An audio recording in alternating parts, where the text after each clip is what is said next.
اب ہمارے پاس دو انسان ہے، بلکہ ہماری ذات دو انسانوں کا مرکب ہے، ایک ہمارا باہر کا انسان ہے اور ایک ہمارا اندر کا انسان ہے۔ میرے آقا صلی اللہ علیہ وسلم کے دیوانوں، ہمارا جو باہر کا انسان ہے اس کے چہرے پہ داڑھی تو سجی ہوئی ہے، اس کے سر پہ ٹوپی تو موجود ہے، اس کے چہرے کی تراش خراش تو بہت خوبصورت ہے، اس کے لباس کی نفاست بھی بڑی عظیم ہے، اس کے لباس کی طہارت بھی بڑی عظیم ہے۔ میرے آقا علیہ السلام کے دیوانوں، ہم نے باہر کے انسان کو اتنا خوبصورت بنایا کہ جو دیکھے ولی سے کم نہ کہے، جو دیکھے خاشع سے کم نہ کہے، جو دیکھے متقی سے کم نہ کہے، جو دیکھے حاجی نمازی سے کم نہ کہے۔ میرے آقا علیہ السلام کے دیوانوں، ہم نے اپنے ظاہر کو اتنا خوبصورت بنایا ہے کہ جب کسی محفل میں بیٹھ کر ہماری زبان سے گفتگو نکلتی ہے تو غالب کا وہ شعر یاد آتا ہے، یہ مسائل تصوف، یہ تیرا بیان غالب، تجھے ہم ولی سمجھتے جو نہ بادہ خار ہوتا۔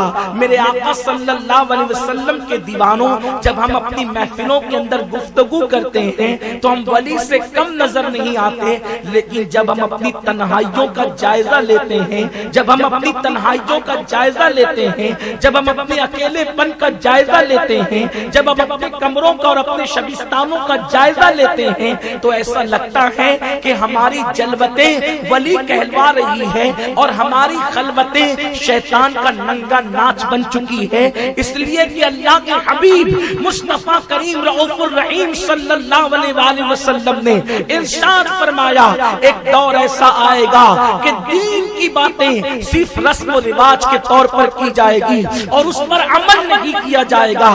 آج دین کی باتیں کرنے اور سننے کے لیے ہزاروں کا مجمع تو اکٹھا ہوتا ہے، لیکن دین پر عمل کرنے کے لیے ہم انگلیوں پر لوگوں کو گن سکتے ہیں۔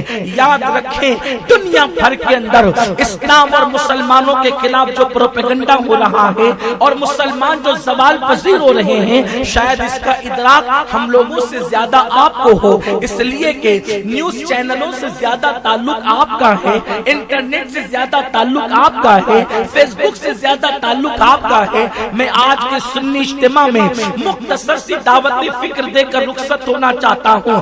ہزاروں جوان ہیں، اللہ کرے کسی کے دل میں بات اتر جائے اور کسی کی زندگی میں انقلاب پیدا ہو جائے۔ میرے پیارے آقا صلی اللہ علیہ وسلم کے پیارے دیوانوں، سیریا سے لے کر یمن تک دیکھیں، یمن سے لے کر سعودی تک دیکھیں، سعودی سے لے کر لیبیا تک دیکھیں اور پھر ہندوستان ہی کے حالات کا جائزہ لے لیں۔ اللہ اکبر، میں دنیا بھر کے ممالک کی بات نہیں کرتا، صرف اشارے دے کر اپنے ملک کی طرف آتا ہوں۔ میرے آقا صلی اللہ علیہ وسلم کے دیوانوں، ملک شام کے حالات کیا آپ جانتے ہیں؟ بڑے بڑے شعراء کو غزل کا عنوان ملا ہے ملک شام۔ ملک شام اتنا خوبصورت شہر تھا، ملک شام اتنا خوبصورت ملک تھا کہ اس کے شہروں کو لوگوں نے جنت ارضی کہا۔ یمن، اللہ اکبر، اس کے پہاڑ کا حسن جو ہے، اللہ اکبر، کس طریقے سے ادیبوں نے اپنی تحریروں کے اندر سجایا ہے میرے آقا علیہ السلام کے پیارے دیوانوں۔ لیکن آج دیکھیں، شام اجڑ چکا ہے، عراق کی اینٹ سے اینٹ بچ چکی ہے، یمن کے حالات آپ کے سامنے ہیں اور ملک ہندوستان میں کشمیر کی کیفیت آپ کے سامنے ہے۔ میرے آقا علیہ السلام کے دیوانوں، آپ سے پوچھنا چاہتا ہوں، ایک وقت وہ تھا کہ جب مسلمانوں کی آنکھوں میں آنکھیں ڈالنے کی کوئی ہمت نہیں کرتا تھا، ایک مسلمان اگر کسی شہر میں قدم رکھ دیتا تو اہل باطل اس کے سامنے اپنی پلکیں بچھا دیا کرتے تھے، لوگ اس کی آنکھوں میں آنکھیں ڈالنے کی ہمت نہیں کرتے تھے۔ بھول گئے وہ دن، ایک اسلام کا بطل جلیل آیا تھا جسے دنیا محمد ابن قاسم کہتی ہے، اس کے ہاتھ پر ہزاروں لوگ اسلام قبول کرتے ہوئے نظر آئے۔ سرکار غریب نواز نے ہند کی زمین پہ قدم رکھا، ایک میرے خواجہ نے 90 لاکھ کافروں کو ایمان کی دولت عطا فرما دی۔ آپ سے پوچھنا چاہتا ہوں، کل تک مسلمان جس گلی سے گزرتا لوگ اس کا احترام کرتے، لوگ اس کی تعظیم کرتے، لوگ اس کو عزت کی نگاہ سے دیکھتے، اگر بس میں مسلمان داخل ہوتا لوگ اٹھ کر کے کھڑے ہو جاتے، اس کے لیے جگہ چھوڑ دیتے۔ اگر ٹرین میں مسلمان داخل ہوتا لوگ اس کے لیے جگہ چھوڑ دیتے۔ اللہ اکبر، یہ ہماری تاریخ ہے۔ بلکہ بس کی سیٹ تو کیا، ٹرینوں کی سیٹ کیا، اللہ کی عزت کی قسم، مسلمان جس ملک میں گیا ہے لوگوں نے تخت و تاج چھوڑ کر کے مسلمانوں کے قدموں میں رکھ دیا تھا۔ اس کی وجہ کیا تھی؟ دراصل ایک چھوٹی سی مثال میں آپ کے سامنے پیش کروں گا۔ کسی نے ایک آرٹیکل لکھا تھا اور اس آرٹیکل کا عنوان تھا، وہ کیا عنوان تھا؟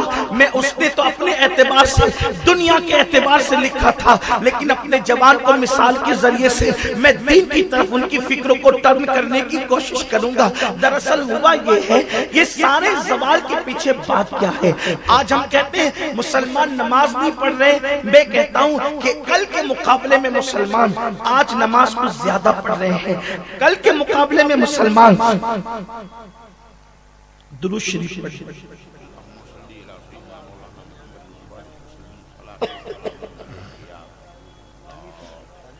رب صلی وسلم دائما ابدا علی حبیبک خیر الخلق کلہم۔ کل کے مقابلے میں مسلمان آج داڑھی کو زیادہ رکھ رہے ہیں۔ آپ نے دیکھا ہوگا کل اکثر داڑیاں بوڑھوں کی ہوتی تھی، جوانوں کی داڑیاں کچھ کم ہوتی تھی۔ الحمدللہ اب جوان بھی داڑھی رکھ رہے ہیں۔ کل تک کے حج کے لیے صرف بوڑھے جاتے تھے، اب جوان بھی جا رہے ہیں۔ پہلے سال میں 2 مرتبہ حرم بھرتا تھا، ایک حج کے موقع پر اور ایک رمضان المبارک کے موقع پر، لیکن اب تو پورا سال حرم بھرا ہی نظر آتا ہے۔ یعنی کہ آپ دیکھیں مذہبی جذبہ بیدار ہو رہا ہے، کسی نہ کسی اعتبار سے بیدار ہو رہا ہے، لیکن مذہبی جذبہ بیدار ہونے کے ساتھ ساتھ مسلمانوں کا کھویا ہوا وقار ان کو نہیں مل پا رہا ہے۔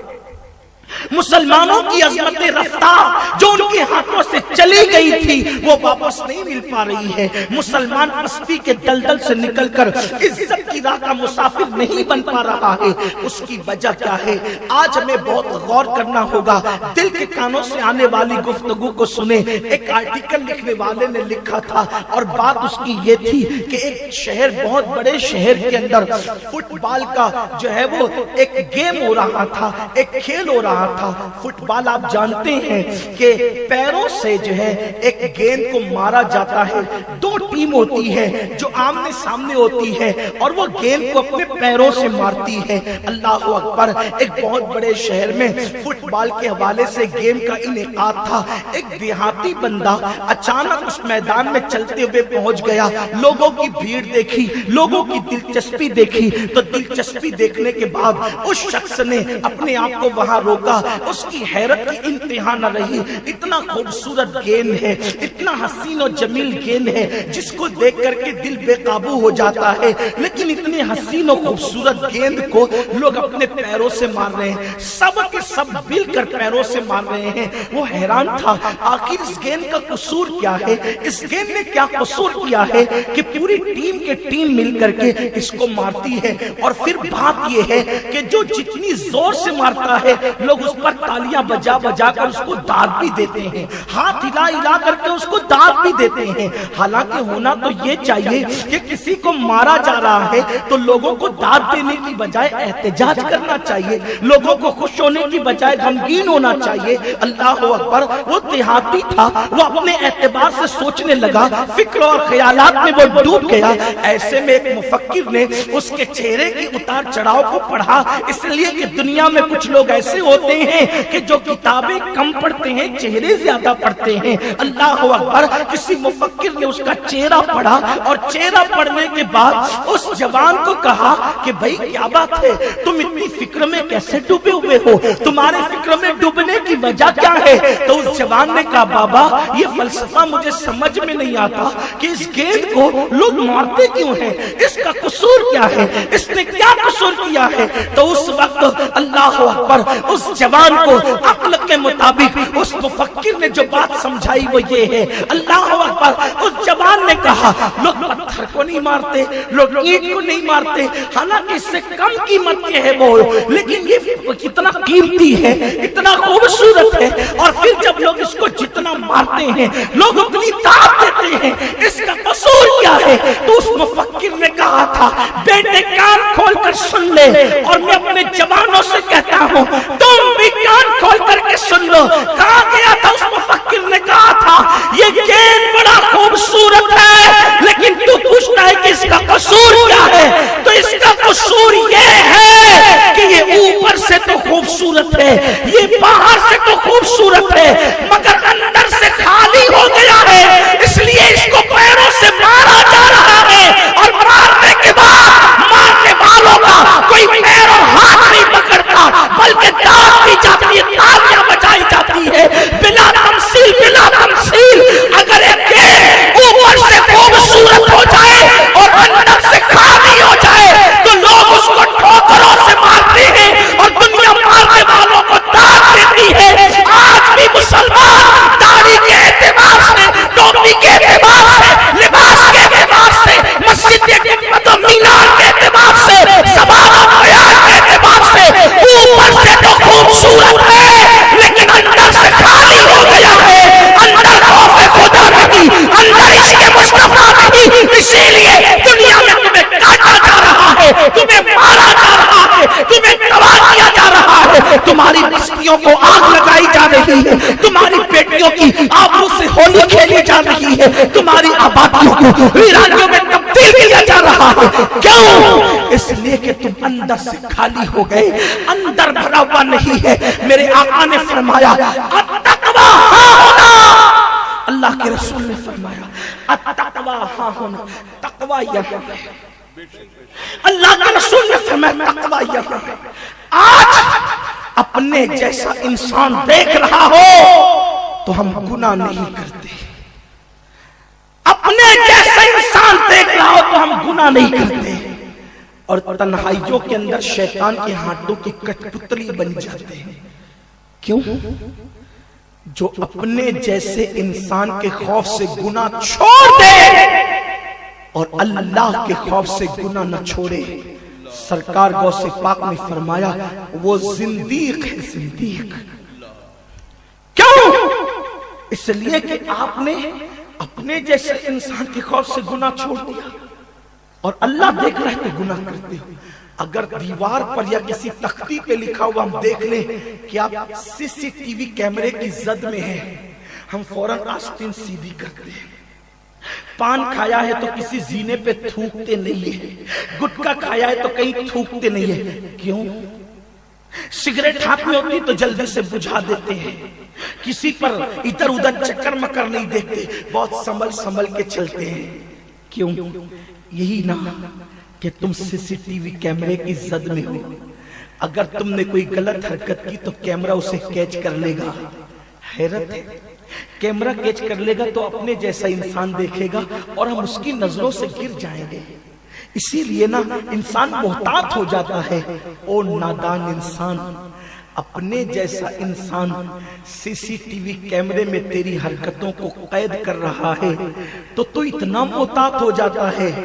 اللہ نے کرامن کاتبین کو تیرے کندھوں پہ بٹھا رکھا ہے۔ C T V camera mistake کر سکتا ہے، وہ کبھی بند ہو سکتا ہے، وہ کبھی بھول کر سکتا ہے، لیکن واللہ میرے رب کے بٹھائے ہوئے فرشتے کبھی غفلت نہیں کر سکتے۔ وہ تو ایک ایک حرکتوں کو لکھتے ہیں، وہ تو ایک ایک باتوں کو لکھتے ہیں۔ میرے پیارے آقا صلی اللہ علیہ وسلم کے دیوانوں، آج عبادتوں پہ زیادہ زور دیا جا رہا ہے، لیکن آج میں کچھ ہٹ کر آپ سے گفتگو کرنا چاہتا ہوں۔ یاد رکھیں، گناہ چھوڑ دو، عبادت کم بھی کرو تو چلے گا، اس لیے کہ جو نیکی کرے اور گناہ بھی کرے وہ اتنا قیمتی نہیں ہے۔ جو گناہ کو چھوڑ دے گا وہ نیکی ہی کرے گا، کیونکہ میرے اللہ نے فرمایا یا ایھا الناس اتقوا، اے لوگوں اپنے رب سے ڈرو جس نے تمہیں ایک جان سے پیدا کیا۔ میرے پیارے آقا علیہ السلام کے پیارے دیوانوں، اور آیت کا آخری ٹکڑا یہ ہے واتقوا اللہ الذی تساءلون بہ والارحام ان اللہ کان علیکم رقیبا، ان اللہ کان علیکم رقیبا، ان اللہ کان علیکم رقیبا، بے شک ایک اللہ تم پر کڑی نگرانی کر رہا ہے. تم اگر کاروں میں جا کر گناہ کرو تو بھی میرے اللہ کی نگاہ سے نہیں بچ سکتے. تم ہوائی جہازوں میں جا کر گناہ کرو تو بھی میرے اللہ کی نگاہ سے نہیں بچ سکتے. تم تحت الثری کی تہ میں جا کر گناہ کرو تو بھی میرے اللہ کی نگاہ سے نہیں بچ سکتے. تم خدا کو دھوکہ نہیں دے سکتے. اللہ تمہیں اور مجھے دیکھ رہا ہے. قرآن کہتا ہے ہوا معکم اینما کنتم, تم جہاں کہیں ہو اللہ تمہارے ساتھ ہے. اللہ کتنے ساتھ ہے تو خود ہی فرماتا ہے نحن اقرب الیہ من حبل الورید, وہ تمہاری شہرت سے زیادہ قریب ہے. آج عجیب سا ماحول بنا ہے. داڑھی رکھ لو اور پھر تنہائیوں کے اندر موبائل پر بیٹھ کر زنا کے مناظر دیکھو. کون ہاتھ پکڑنے والا ہے یار؟ فیس بک پر لڑکیوں کے ساتھ چیٹنگ کرو, ان کو زنا کی دعوت دو, ان کو پٹاؤ پھسلاؤ, رات کیسے بھی گزارو, رند کے رند رہے. ہاتھ سے جنت نہ گئی. یاد رکھنا اسلام نمائش کا نام نہیں, اسلام حقیقتوں کا نام ہے. اذان ہو رہی ہے, مسجد کی طرف دوڑے بھی جا رہے ہیں اور جس جیب کے اندر موبائل رکھا ہوا ہے اس کے اندر زنا کے مناظر بھی بھرے ہوئے ہیں, اس میں گانے بھی بھرے ہوئے ہیں, اس میں عورتوں کی آواز میں غزلیں بھی موجود ہیں, اس میں شراب و شباب کی داستان بھی ہے. اللہ اکبر. میرے پیارے آقا علیہ السلام کے پیارے دیوانوں, آؤ میں تمہیں بتاؤں. اللہ اللہ, وہ لوگ جو وقت پر عبادت کرتے ہیں اور اس کے بعد تنہائیوں میں جرائم کرتے ہیں, ان کا انجام کیا ہے؟ مصطفیٰ کریم رؤوف الرحیم غیب دا نبی میرے اور آپ کے آقا و مولا صلی اللہ علیہ وآلہ وسلم نے ارشاد فرمایا کہ قیامت کے دن ایک بندے کو رب کی بارگاہ میں حاضر کیا جائے گا, اور حاضر کرنے کے بعد میری قوم کے جوان دل کے کانوں سے سنے, اچھی طرح یاد رکھنا, راتوں کو عیاشیوں کی نظر کر کے صبح کو نیک بننے والا نیک نہیں ہوتا. اس لیے کہ میرے رسول علیہ الصلوۃ والتسلیم نے فرمایا جب بندہ نیکی کرتا ہے تو اللہ تبارک و تعالی اس پر رحمتوں کی برسات فرماتا ہے اور نسلوں تک اس کی نیکی کی برکتیں رہتی ہے. اور جب بندہ پاپ کرتا ہے, جب بندہ عیاشی کرتا ہے اور جب وہ گناہ پر دلیر ہو جاتا ہے تو اللہ اس پر لعنت کرتا ہے اور اس کی لعنت کا اثر اس کی پشتوں تک باقی رہتا ہے. کچھ لوگ کہتے ہیں مولانا ہم سے کیا گناہ ہو گیا, ہم پریشان رہتے ہیں. ممکن ہے تجھ سے کوئی گناہ نہ ہوا, لیکن ہو سکتا ہے تیرے باپ داداؤں نے کسی نے پاپ کیا ہو, اس کی لعنتیں تم پر پڑ رہی ہو, یا لعنت کی نحوستیں تم پر پڑ رہی ہو. اور آپ سے بھی کہتا ہوں, کبھی دبئی جا کر مال کما رہے, کبھی سعودی جا کر مال کما رہے, کبھی ممبئی جا کر مال کما رہے, کبھی دلی اور کلکتہ کا سفر کر کے مال کما رہے. کیوں راتوں دن محنت کرتے ہو؟ اسی لیے نا کہ آنے والی میری نسلیں شاد و آباد رہے.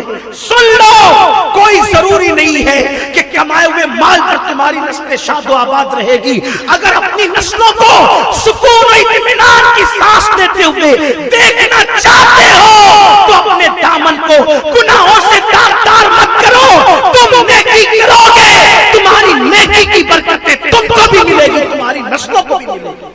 نعرہ تکبیر. پاپ کرو گے, اگر پاپ کرو گے, گناہ کرو گے, اس کی نحوست تمہیں بھی ملے گی اور تمہاری نسلوں کو بھی ملے گی.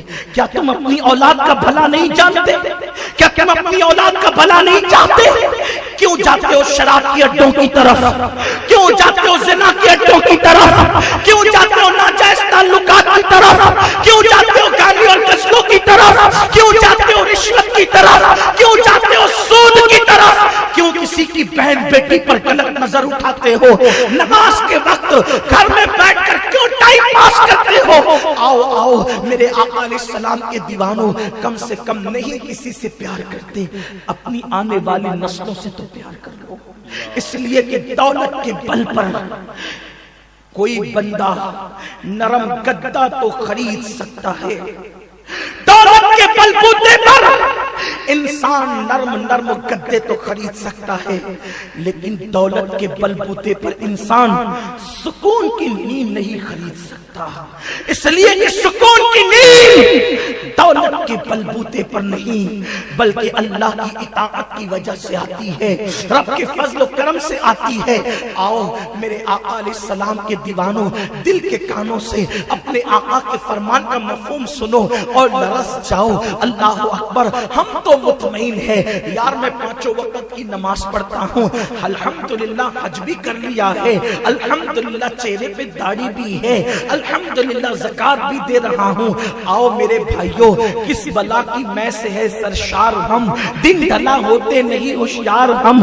آؤ آؤ سنو عبادت کرنے والوں اور عبادت کے ساتھ ساتھ اپنی تنہائیوں کے اندر پاپ کرنے والوں، گناہ کرنے والوں، بے باکی کی زندگی گزارنے والوں، رحم کر لو، میرا اللہ بے نیاز ہے، میرا رب بے نیاز ہے، اسے کسی کی حاجت نہیں ہے۔ اللہ نہ کرے معاذ اللہ اگر ساری دنیا پاپی ہو جائے، اس کی شان ربوبیت میں کوئی فرق نہیں آتا، پوری دنیا پاپی تو زائد ہو جائے، اس کی شان ربوبیت میں کوئی فرق نہیں آتا، ہر آن اس کی نئی شان ہے۔ میرے پیارے آقا علیہ السلام کے پیارے دیوانوں، اللہ اکبر، میرے کریم آقا غیب دا نبی صلی اللہ علیہ وآلہ وسلم کے فرمان کا مفہوم ہے قیامت کے دن اللہ کی عدالت میں ایک بندے کو کھڑا کیا جائے گا، اور اس کے بعد جب وہ اللہ کی عدالت میں کھڑا ہوگا تو اس کے حلق کے اندر، اس کے منہ کے اندر جہنم کی آگ کی بنی ہوئی زنجیر داخل کی جائے گی، اور جب اس کے منہ میں جہنم کی آگ کی بنی ہوئی زنجیر ڈالی جائے گی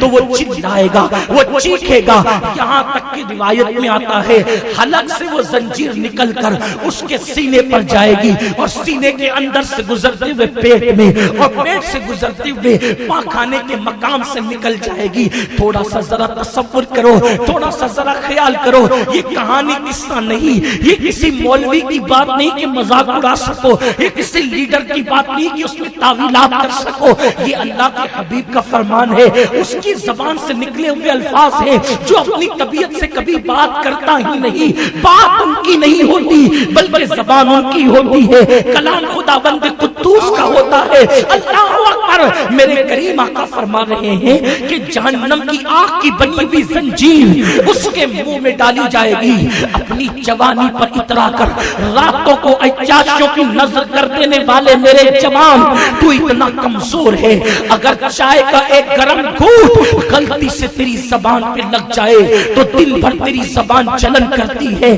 تیری زبان لقمے کا بار نہیں اٹھا پاتی۔ مجھے بتاؤ، گھر کے چولہے پر پکنے والی چائے اگر گرم گرم ایک گھونٹ ہماری زبان پر غلطی سے بے احتیاطی کی وجہ سے لگ جائے تو کیفیت کیا ہوتی ہے؟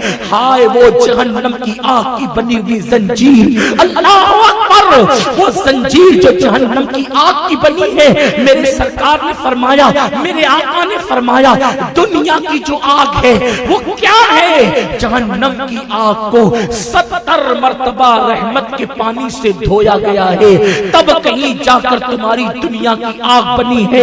اب آپ مجھے بتائیں، جب دنیا کی آگ کی تمازت کا یہ عالم ہے، دنیا کی آگ کی حرارت کا یہ عالم ہے، تو جہنم کی آگ کی حرارت کا عالم کیا ہوگا؟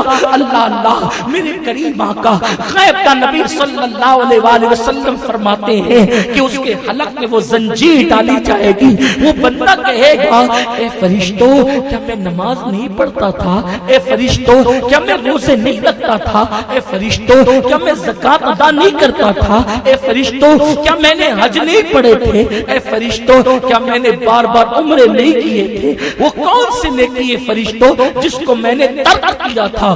فرشتے جواب دیں گے، تو لوگوں کے دکھانے کو سارے اعمال تو کرتا تھا، لیکن جب تو اکیلے میں ہوتا تو تو اللہ کی نافرمانی کرتا تھا، اور جو اللہ کی نافرمانی تنہائی میں کرتا ہے اور لوگوں کے درمیان عبادت کرتا ہے، اللہ اس کو اسی انجام تک پہنچاتا ہے۔ میرے پیارے آقا علیہ السلام کے پیارے دیوانوں، آپ کیا سمجھتے ہیں آخرت میں یوں ہی چھوٹ جائیں گے؟ آخرت میں یوں ہی چھوٹ جائیں گے؟ بڑی معذرت کے ساتھ ہمارے یہاں بے باکیاں اتنی ہو چلی ہے کہ اب جنت ہم بانٹنے لگے ہیں۔ بڑی معذرت کے ساتھ اگر برداشت کر سکو تو کہوں، لوگ کہتے ہیں ان کا چہرہ دیکھو جنتی ہو جاؤ گے، میں کہتا ہوں جس کا چہرہ دکھا کر جنت بانٹ رہے ہو، کیا اس کے جنتی ہونے کی بھی کوئی گارنٹی ہے تمہارے پاس؟ اس کے جنتی ہونے کی بھی گارنٹی ہے تمہارے پاس؟ آؤ جن کو رسول پاک نے قطعی اور یقینی جنتی کہا تھا، انہوں نے بھی صرف چہروں پہ اکتفا نہیں کیا بلکہ انہوں نے عمل کی طرف پیش قدمی کی۔ میں نسبتوں کا منکر نہیں ہوں، واللہ جو نسبتوں کا انکار کرے اس کا دل سیاہ ہو چکا ہے، لیکن غفلت میں سونے والی قوم کو ہم کب تک تسلیاں دیتے رہیں گے؟ ہم کب تک چہرے دکھا کر جنت بانٹتے رہیں گے؟ صحابہ نے مصطفیٰ جان رحمت کا چہرہ دیکھا تھا، اور ہم سنیوں کا عقیدہ ہے جیسے جنت کا ہونا یقینی ہے ایسے صحابہ کا جنتی ہونا یقینی ہے۔ حضور کا ہر صحابی جنتی ہے، قرآن نے ان کے ساتھ وعدہ کیا ہے، وَكُلًّا وَعَدَ اللَّهُ الْحُسْنَى، اللہ نے ان کے ساتھ حسنہ کا وعدہ کیا ہے۔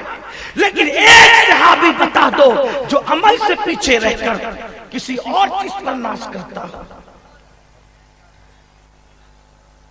حضرت امام حسن رضی اللہ تعالیٰ عنہ کو غلاف کعبہ پکڑ کر روتے ہوئے امام حسن بصری نے دیکھا تو پوچھا آپ بھی رو رہے ہیں؟ کہا میں تو نواسا ہوں، نبی نے اپنی بیٹی سے کہا تھا بیٹی عمل کر۔ حضور نے اپنی بیٹی سے کہا تھا جس کو یہ کہنے کا حق ہے کہ جنت میرے باپ کی ہے، اس کی عبادتوں کی پوزیشن یہ تھی کہ رات کے شروع پہر میں سر سجدے میں رکھتی اور اذان ہو جاتی اور ایک سجدہ مکمل نہیں ہوتا۔ یہ عبادتوں کی کیفیت ہے۔ آج ہم کہاں ہیں؟ عمل کے میدان میں کہاں؟ اللہ کا شکر ہے اس نے خوبصورت عقیدہ دیا ہے، لیکن اس خوبصورت عقیدے کے پیڑ پر عمل کے پھل بھی تو لگاؤ۔ یہ پودا، یہ پیڑ کب تک کے لاولد رہے گا؟ کب تک کے بانج رہے گا؟ کب تک بہاروں سے محروم رہے گا؟ اللہ اکبر! بغیر پھل کا درخت سایہ تو دے سکتا ہے مگر لوگوں کو اپنے قریب نہیں کر سکتا۔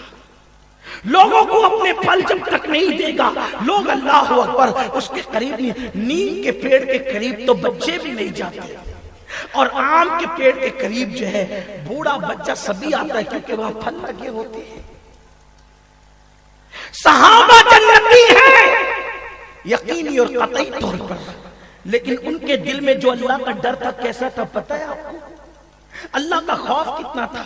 آج ہم بڑی بڑی باتیں کرتے ہیں، قیامت کے دن ہمارے ساتھ یہ ہوگا اور وہ ہوگا اور وہ ہوگا، ہمیں ڈرنے کی کیا ضرورت ہے جب حضور ہمارے ساتھ ہوں گے؟ واللہ حضور جس کے ساتھ ہوں گے اسے قطعی ڈرنے کی ضرورت نہیں ہے، بے شک نہیں ہے، لیکن یہ گارنٹی کہاں سے لائے کہ حضور تمہارے ساتھ ہوں گے؟ یہ گارنٹی آپ کہاں سے لائے؟ حضور جس کے ساتھ ہوں گے اس کو بالکل خوف کی ضرورت نہیں ہے، لیکن آپ سے پوچھتا ہوں کہ یہ گارنٹی آپ کہاں سے لائے؟ کیا آپ حضور کے ساتھ ہوں گے؟ حضور علیہ السلام فرماتے ہیں جو کثرت سے مجھ پہ درود پڑے گا وہ قیامت کے دن میرے سب سے زیادہ قریب ہوگا۔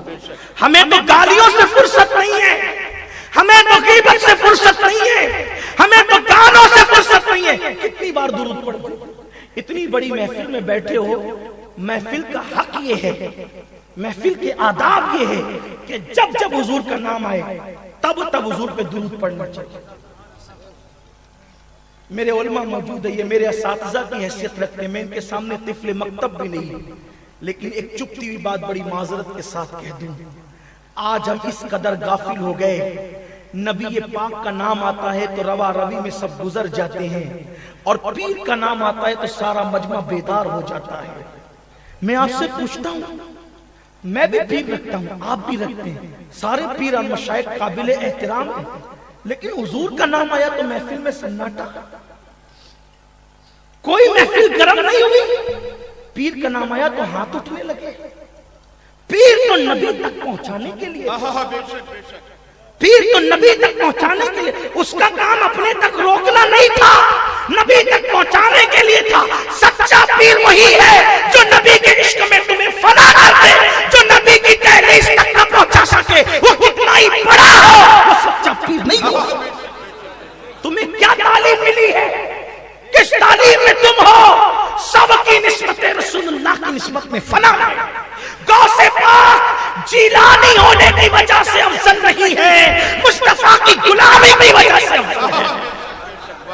جس کو جو ملا ہے مصطفیٰ جان رحمت کی وجہ سے ملا ہے، مصطفیٰ کریم کی چوکھٹ سے ملا ہے۔ آج ہمارا ماحول بہت بگڑتا جا رہا ہے، کہیں کہیں پیر پرستی میں لوگ مصطفیٰ جان رحمت کی محبت کو پیٹ کے پیچھے ڈالتے جا رہے ہیں۔ نبی کا گستاخ ہے اس سے ہاتھ ملا لیا جائے گا، پیر کا گستاخ ہے اس سے سلام نہیں کیا جائے گا۔ یہ آج آپ کی پوزیشن ہو گئی ہے۔ آپ کہاں جا رہے ہیں؟ پوچھنے کے لیے پیر کیا تھا یا نبی کی چوکھٹ تک پہنچنے کے لیے پیر کیا تھا؟ میرے جملے برے لگے معاف کرنا، لیکن میں اس لیے نہیں آیا کہ چاپلوسی کر کے تمہیں خوش کر دوں، اس لیے آیا ہوں کہ آئینہ دکھا دوں۔ پیر کا دامن ضرور پکڑو، میں پیر کا مخالف نہیں ہوں، لیکن رسول اللہ نے فرما دیا جب تک سب سے زیادہ تم مصطفیٰ کریم سے محبت پر ہی کرو گے اس وقت تک تم کامل مومن ہو ہی نہیں۔ سب کی محبتیں بعد میں ہیں، پہلے مصطفیٰ جان رحمت کی محبت ہے۔ میں یہ اس لیے کہنے لگا ہوں کہ حضور کا جب جب نام لیا جائے پوری محفل حضور پہ درود پڑھے، یہ حضور کا حق ہے۔ نہیں پڑھتے لوگ، محفل میں بیٹھے ہوتے نہیں پڑھتے لوگ، ہمیں سکھانا ہوگا اپنی قوم کو، حضور کا حق ہے۔ آقا فرماتے جس کے سامنے میرا ذکر کیا جائے اور وہ مجھ پہ درود نہ پڑے وہ بخیل ہے، بخیل، اور جو بخیل ہے وہ اللہ کی رحمتوں سے دور ہے اور جہنم کے قریب ہے۔ اس لیے اپنے پیر سے بھی پیار کرو، لیکن نبی کے نام پر کچھ تو حق ادا کرو۔ جب کوئی آقا کا نام لے درود پڑھو، کم سے کم صلی اللہ علیہ وآلہ وسلم تو ضرور کہنا چاہیے، یہ حضور کا حق ہے، حضور کا حق ہے، اور ہمیں سیکھنا پڑے گا۔ بات دور نکل گئی، یہ کہنے لگا تھا کہ ہم یہ کہہ رہے ہیں کہ حضور ہمارے ساتھ ہوں، ہم حضور کے ساتھ ہوں گے۔ کس بنیاد پہ ہوں گے آپ؟ کس بنیاد پہ؟ یہی نا، حضور شفاعت کریں گے، بے شک کریں گے، لیکن حضور کے کچھ فرامین آپ نے سنے اور کچھ آپ نے نہیں سنے، یا سن کر آپ بھول گئے۔ یہ میرے علماء کرام بیٹھے، کیا آپ نے یہ نہیں سنا؟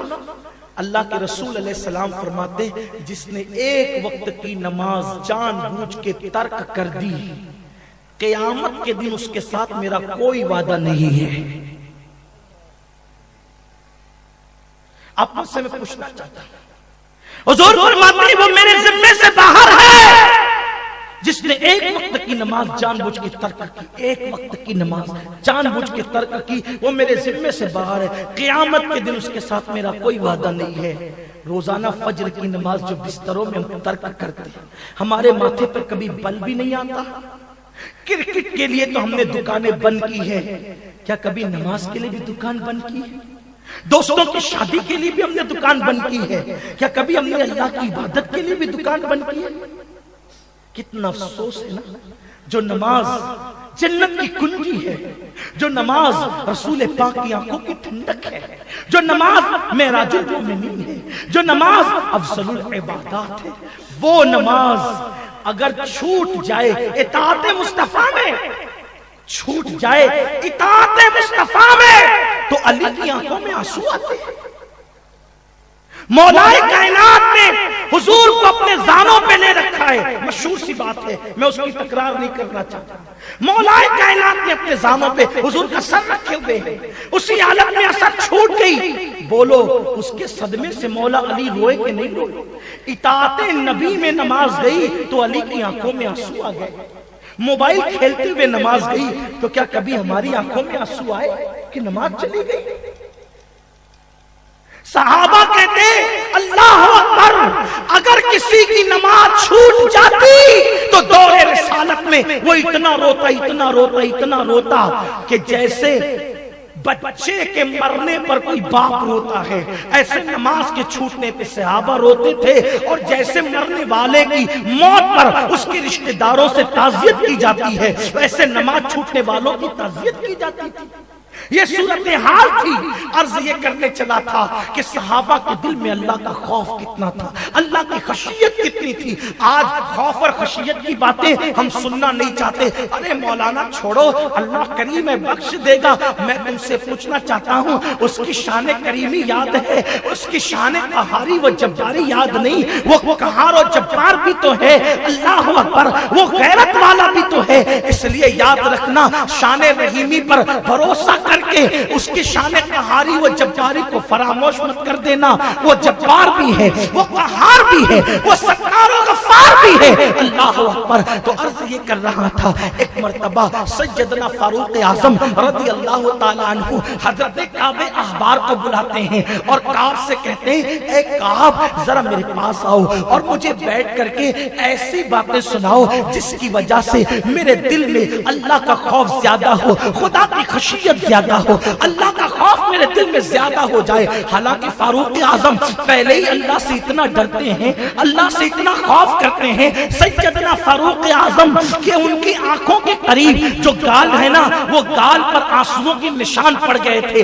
اللہ کے خوف سے روتے روتے فاروق اعظم کی آنکھوں کے قریب رونے کے نشان پڑ گئے تھے۔ پھر بھی کہتے ہیں، اے کعب ذرا بتاؤ نا مزید وہ آسمانی کتابیں جو تم نے پڑھی ہے کہ اللہ کا خوف میرے دل میں اور کیسے پیدا ہوگا۔ اب ذرا دھیان سے سننا، جناب کعب احبار سیدنا فاروق اعظم کے کہنے پر عرض کرتے ہیں، امیر المومنین میں نے آسمانی کتابوں کے اندر جو باتیں پڑھی ہیں ان میں سے ایک بات یہ بھی ہے کہ جب قیامت کا دن ہوگا اور قیامت کے دن اللہ تبارک و تعالی فرشتوں کو حکم فرمائے گا کہ وہ جہنم کو لائے، تو جہنم کے منہ میں 70,000 لگامیں دی جائے گی، اور جہنم کے منہ میں جب 70,000 لگامیں دے کر جہنم کو کھینچ کر کے لایا جا رہا ہوگا۔ اللہ اللہ، ذرا دھیان سے سننا، ذرا غور سے سننا میرے آقا علیہ السلام کے دیوانوں، ہم بہت زیادہ بے باک ہو چکے ہیں، ہمیں اپنے احتساب کی ضرورت ہے۔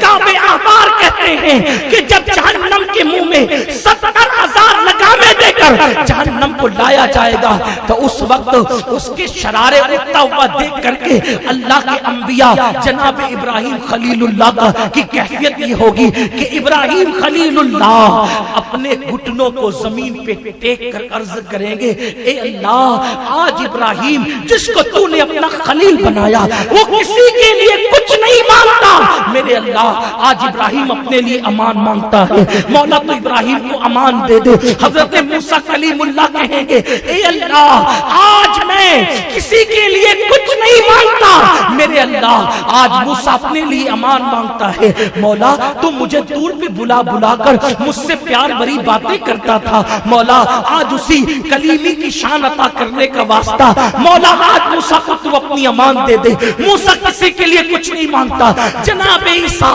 اپنے گھٹنوں کو زمین پہ رکھ کے عرض کریں گے، اے اللہ آج عیسیٰ اپنے لیے امان مانگتا ہے، اپنی کنواری بتول مریم ماں کے لیے بھی آج میں کچھ نہیں مانگتا، آج میں اپنی ماں مریم کے لیے بھی کچھ نہیں مانگتا، آج تو مجھے صرف امان دے دے، آج میں اپنی امان چاہتا ہوں۔ میری قوم کے جوانوں تھوڑا سا اپنے من میں ڈوب جاؤ، اپنے من میں ڈوب کر پاجا سراغ زندگی، تو کسی کا بن نہ بن اپنا تو بن، ذرا سوچو تو صحیح معصوموں کی کیفیت یہ ہوگی، انبیاء کرام میدان محشر میں گھٹنوں کو زمین پہ رکھ کر اللہ کی بارگاہ میں امان طلب کر رہے ہوں گے۔ ایک حدیث پاک ہے، نفسی نفسی کی صدائیں ہمارے نبی کے سوا سب کی زبانوں پہ نفسی نفسی کی صدائیں ہوگی، ہمارے نبی کے سوا سب گھٹنے زمین پہ رکھ کر اپنے لیے امان طلب کر رہے ہوں گے۔ میں تم سے پوچھنا چاہتا ہوں، وہ معصوم زوات، وہ معصوم ہستیاں جنہوں نے اللہ کی مرضی کے بغیر زندگی کا ایک سیکنڈ نہیں گزارا، جب ان کی خوف کا یہ عالم ہے، ان کی خشیت الہی کا یہ عالم ہے، تو مجھے بتاؤ مسلمانوں ہمارا کیا حال ہوگا؟ اور اللہ اکبر، مجھے ایک حدیث پاک یاد آ گئی، تفسیر کے اندر موجود ہے، ذرا دھیان سے سننا۔ آج ہم سوچتے ہیں ہم چھوٹ جائیں گے، قرآن کہتا ہے اَيَحْسَبُ الْإِنسَانُ أَن يُتْرَكَ سُدًى، کیا انسان یہ تصور کرتا ہے کہ اسے حساب لیے بغیر چھوڑ دیا جائے گا؟ نہیں اللہ تم سے حساب لے گا، بلکہ اللہ اکبر اللہ اکبر۔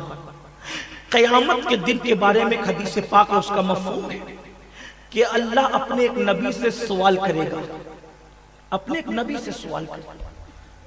کون سے نبی سے؟ حضرت عیسیٰ علیہ السلام سے اللہ پوچھے گا، عیسیٰ کیا تم نے اپنی قوم کو یہ کہہ دیا تھا کہ تمہارے باپ وہ تم کو اور تمہاری ماں کو خدا بنا لے؟ اللہ جانتا ہے کہ عیسیٰ علیہ السلام نے یہ نہیں کہا، قرآن نے گواہی دی عیسیٰ علیہ السلام نے یہ نہیں کہا، میرے آقا نے گواہی دی عیسیٰ علیہ السلام نے یہ نہیں کہا، لیکن اللہ سوال کرے گا۔ اور کیوں کرے گا؟ تاکہ جو یہ جھوٹے عیسائی ہے ان لوگوں کو پتا چل جائے کہ ان کا دعویٰ جھوٹا تھا، یعنی کہ کل ملا کر یہ کہ ایک نبی پر لگائے گئے الزام کی برات کی خاطر، اس کے تصفیے کی خاطر اس نبی سے سوال پوچھا جائے گا، حساب لینے کے لیے نہیں، الزام کے صفائی کے لیے۔ اللہ حضرت عیسیٰ سے پوچھے گا، کیا تم نے اپنی قوم کو یہ کہا تھا کہ تم اور تمہاری ماں کو خدا بنا لے؟ اللہ یہ ایک سوال حضرت عیسیٰ سے کرے گا۔ حدیث پاک میں آتا ہے جب اللہ یہ ایک سوال حضرت عیسیٰ سے کرے گا تو حضرت عیسیٰ علیہ السلام پر اللہ کا خوف اتنا طاری ہو جائے گا کہ عیسیٰ علیہ السلام کے ہر بال سے خون کی پھواریں نکلنے لگے گی۔ مجھے بتاؤ، جو جرم حضرت عیسیٰ نے نہیں کیا، اللہ صرف اس کی صفائی چاہتا ہے تاکہ عیسائیوں کو ذلیل کرے اور جناب عیسیٰ علیہ السلام کی برات کا اعلان ہو جائے۔ اس سوال پر بھی عیسیٰ علیہ السلام اللہ کے خوف سے ان کے ہر بال سے خون کی پھواریں نکلنے لگے گی۔ مجھے بتاؤ مسلمانوں، جو کام حضرت عیسیٰ نے نہیں کیا اس کے متعلق سوال کر لیا گیا، تو عیسیٰ علیہ السلام بھی اللہ کے خوف کا اتنا غلبہ ہے، وہ لوگ اپنی زبانوں میں طاقت کہاں سے لائیں گے جنہوں نے زنا کیا ہوگا۔ جب اللہ ان سے پوچھے گا کہ تم نے زنا کیوں کیا تھا، وہ کہاں سے جواب دیں گے؟ کیوں زنا کیا تھا؟ تم نے شراب کی بوتلیں حلق میں کیوں لے لی تھی؟ وہ زبان میں طاقت کہاں سے لائیں گے؟ آج ہمارے نوجوان لڑکے اور لڑکیاں خاص طور پر یہ محبوب مشغلہ بن چکا ہے۔ آج سب سے زیادہ جو گناہ ہو رہا ہے وہ ناجائز تعلقات، لڑکی اور لڑکیوں کا، لڑکے اور لڑکیوں کا افیئر کا معاملہ۔ شادی شدہ لڑکیاں بھی معاذ اللہ سیریلوں کو دیکھ کر، فلموں کو دیکھ کر اب گناہوں کی طرف بڑھ رہی ہیں۔ اب تو حالات یہ ہے کہ بیٹیاں کسی کے بھی ہاتھوں میں ہاتھ دے کر کے بھاگ رہی ہے۔